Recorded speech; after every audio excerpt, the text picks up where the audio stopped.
और अब बात करते हैं शेयर बाजार की, जिसमें आज भी गिरावट का दौर जारी रहा। सेंसेक्स में 360 अंकों की गिरावट दर्ज की गई, तो निफ्टी में भी आज डाउनफॉल रहा। निफ्टी में 97 अंकों की गिरावट दर्ज की गई। दुनिया भर के बाजार में मंदी का असर नजर आया है, जिसका असर आज भारत के बाजार पर भी साफ नजर आया। सेंसेक्स में गिरावट दर्ज की गई।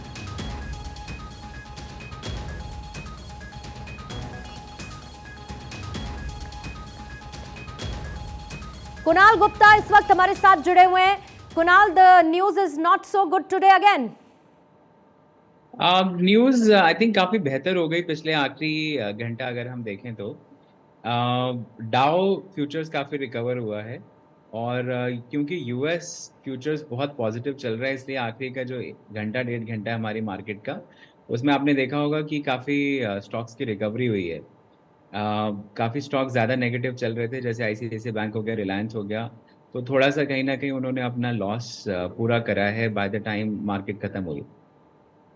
तो आई थिंक कुछ ना कुछ, जब तक ये 22 तारीख को फेड बैठ के अपने रेट्स डिसाइड नहीं करता कि 0.25 बढ़ेंगे इंटरेस्ट रेट्स या 0.5 बढ़ेंगे या नहीं बढ़ेंगे। अभी क्योंकि बैंक्स का कोलैप्स हुआ है यूएस के अंदर, तो लिक्विडिटी डालनी बहुत ज़रूरी है यूएस सेंट्रल बैंक को। तो उसकी वजह से ऐसा भी हो सकता है कि रेट हाइक, जैसे पहला मार्केट अनुमानित कर रही थी कि 0.5% रेट हाइक होगा यूएस इन्फ्लेशन के चलते, लेकिन क्योंकि बैंकों का कोलैप्स हुआ है तो उनको कॉन्फिडेंस देने के लिए शायद यूएस फेड रेट हाइक शायद 0.25 से ज़्यादा ना करे। तो उसी के हिसाब से आज हमारी इंडियन मार्केट में भी मूवमेंट देखने को मिली है।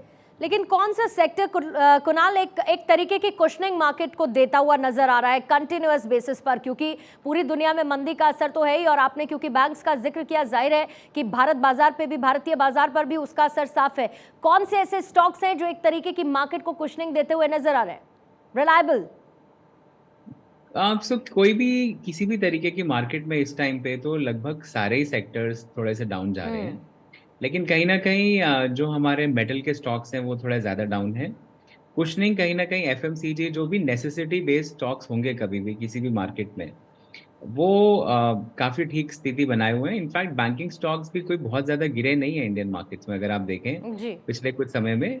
तो ओवरऑल इंडियन जितने भी अच्छे लार्ज कैप हैं, मेजर फॉल जो देखने को मिली है वो वही मीडियम जो हमारे स्मॉल स्टॉक्स हैं, और जो हमारी जो टॉप कंपनीज हैं उनके फंडामेंटल्स बहुत ही स्ट्रांग हैं, तो उनके अंदर कोई बहुत ज़्यादा गिरावट देखने को नहीं मिली। और मैं लगातार आपके प्रोग्राम पे यही चीज़ बताए रखा हूँ कि जो अच्छे लार्ज ब्लू चिप कंपनीज हैं उनको खरीदने का बड़ा सही मौका है।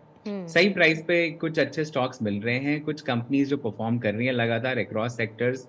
अगर आपको अपना पोर्टफोलियो बनाना है, डाइवर्सिफाई करना है, डाइवर्सिफिकेशन के पर्सपेक्टिव से बड़ा ही अच्छा समय है। कुछ सेक्टर्स हैं जहाँ पे आपको बहुत अच्छी वैल्यूएशंस मिल रही हैं इसके अंदर, वो बनाए रख सकते हैं। एविएशन के अंदर कुछ बड़े अच्छे स्टॉक्स अवेलेबल हैं बड़े अच्छे प्राइसेस पे, और इंडियन एविएशन यहाँ से कहीं जाएगा नहीं, यहाँ से जी। बढ़ेगा ही।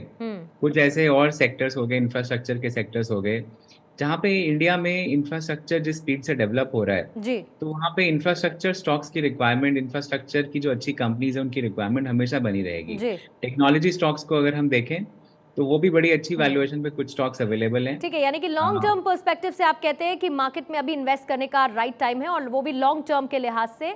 जी। इस टाइम पे मार्केट में जो लोग एंट्री कभी नहीं कर पाए, जो पिछला साल सोचते रह गए कोविड जी। के बाद, जो अचानक से मार्केट में बूम आया, कई ठीक लोगों है। को लगा कि वो they have miss the bus, कि वो छूट गए, इन्वेस्ट कैसे करें, अब ओवर वैल्यूड है स्टॉक्स। तो कहीं ना जी। कहीं स्टॉक्स की करेक्शन आई है, ठीक है। प्राइसेस में करेक्शन आई है। Thank you so much, thank you so much Kunal for joining us.